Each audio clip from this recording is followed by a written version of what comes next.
Why do I use the term wedge? Now, I've used the term wedge for 25 years. Quite a few other people use the term fence, which is fine. But the reason that I use wedge is because to me, a wedge is proactive. You know, a fence is defensive and a wedge is proactive, it's offensive. So I use a mindset that has got to be strong, it's got to be powerful. And we talk in terms of how an animal hunts. Because if you think defensive, when somebody's going to attack, you're going to be thinking of going backwards or trying to stop that person from coming in. But I think you should hunt the person.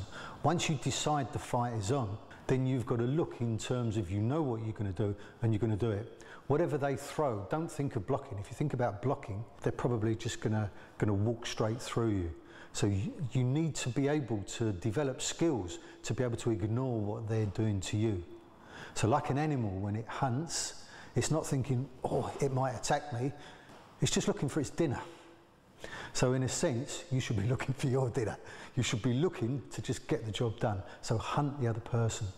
So developing our mind from the principles, our mindset, hunter's mindset, animal mindset. So that when you go in and you deliver, you're exactly like an animal attacking. And if you watch the dogs, you know, when two dogs meet, you get one dog will go, his back come up. Yeah, well, we talk about raising the chi up the back in exactly the same way. So you develop raising the back. The eyes are strong. So when your back is up, your mind is strong. Now you like that animal. When the dog attacks, he goes, it just does it. Yeah, so you've got to have this explosive mindset when you want to do it. Whereas if you're thinking like panic or just attack, then you're probably going to be too stiff, too awkward. Your movements are going to be just panicky or aggressive. So don't think aggressive, think hunter, like an animal. So here, the principle of the wedge is to get back. It doesn't matter what he throws. We use the idea, the Chinese say, child prays to Buddha. Because the adults pray like this with the joss sticks and the child is like that going, what's going on?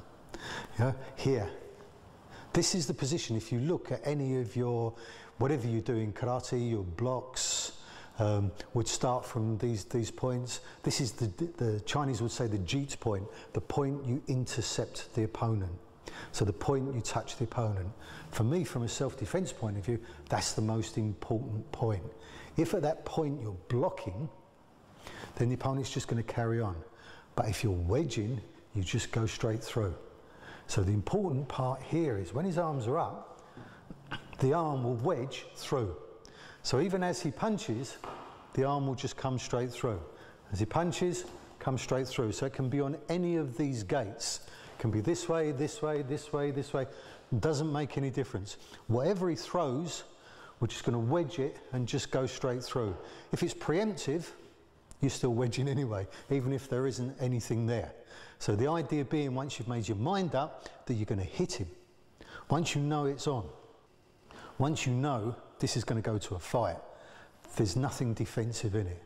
The idea is you're just going to wedge straight through. It's like the prow of a ship cutting through the water.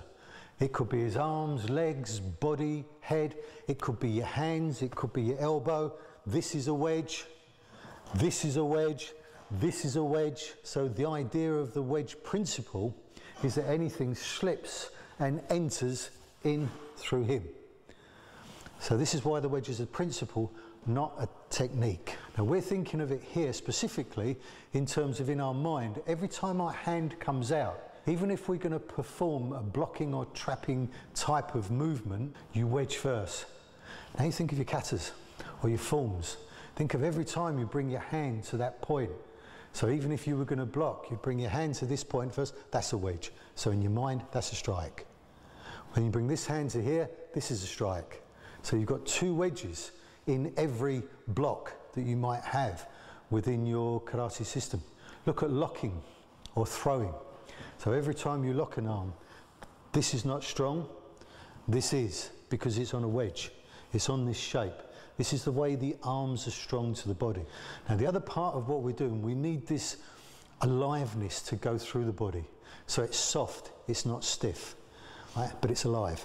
So when we talk about soft, I don't mean relaxed, but the wrist is soft, the elbow's soft, the shoulder is soft and down. The whole body is alive, but soft. The posture's good. The Chinese say you thread the 9 pearls. From the feet to the hands, you're internally connected. Your body works best that way. This is the way it's strong. So when you use a wedge, you're not going to stiffen the arm, you're not going to stiffen the body, but this is connected to the feet. So even if you deliver the lightest of blows, if it comes from the feet, you know, it's connected all of the way through. It's going to carry power. If he's coming forward at the same time, and this goes into his face, that's what's going to make it really effective. So here we're actually talking in terms of, you know, making your feet work to deliver the power, make your postural alignment correct. And if you go back to the 8 principles, the mindset has got to be right. And we're using the wedge and we're using power sourcing. So you can see from the feet, as we move the feet even slightly, we're going to deliver power.